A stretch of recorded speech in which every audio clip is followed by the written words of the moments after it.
So it's Sienna DeCarian from Media Group 3, and I'm here interviewing.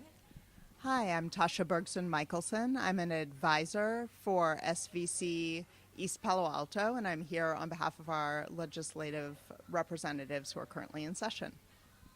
So I understand that your delegation is doing a bill about rent control. Can you tell me a little bit about the regulations that bill would put into place?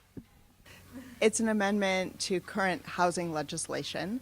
We're very concerned about the effect on students' education when they have to move from one house to another in the course of the school year and end up changing schools. So, for neighborhoods throughout California that are experiencing increased gentrification, where the cost of housing is rising very quickly, and other communities that are impacted by the housing crisis in California, we find that students have to move schools quite frequently. Not only does that have extreme academic and emotional impact on students, but it's disruptive to entire classes, whether the students themselves are moving or not.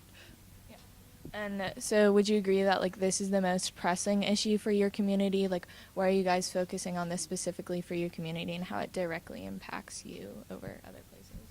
Absolutely. So in East Palo Alto, in our elementary and middle school districts, approximately 40% of all students are homeless at any given time.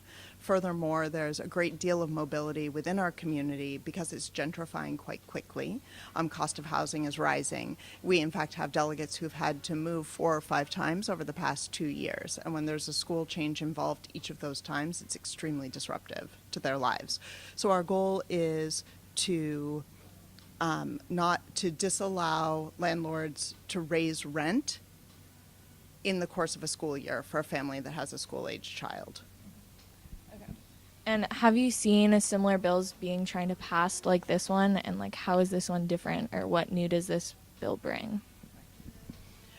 I don't know of any bill of this nature either through YNG or in California. It's actually modeled on a new law in the city of San Francisco where they have been facing this child mobility issue and the disruptiveness in the school, again, not just for the students moving, but for every school in the district. Because you can imagine if a teacher is trying to find what level a new student is in reading and writing and math and everything, and the records aren't catching up with the student very quickly, the teacher is focused on that student and what's happening to the rest of the class.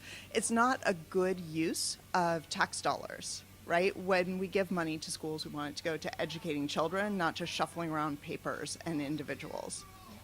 Oh yeah, like thank you for joining us today and for working to like help preserve your community and the education of your children. So thank you for your time. I don't know if you want to say. Thank you.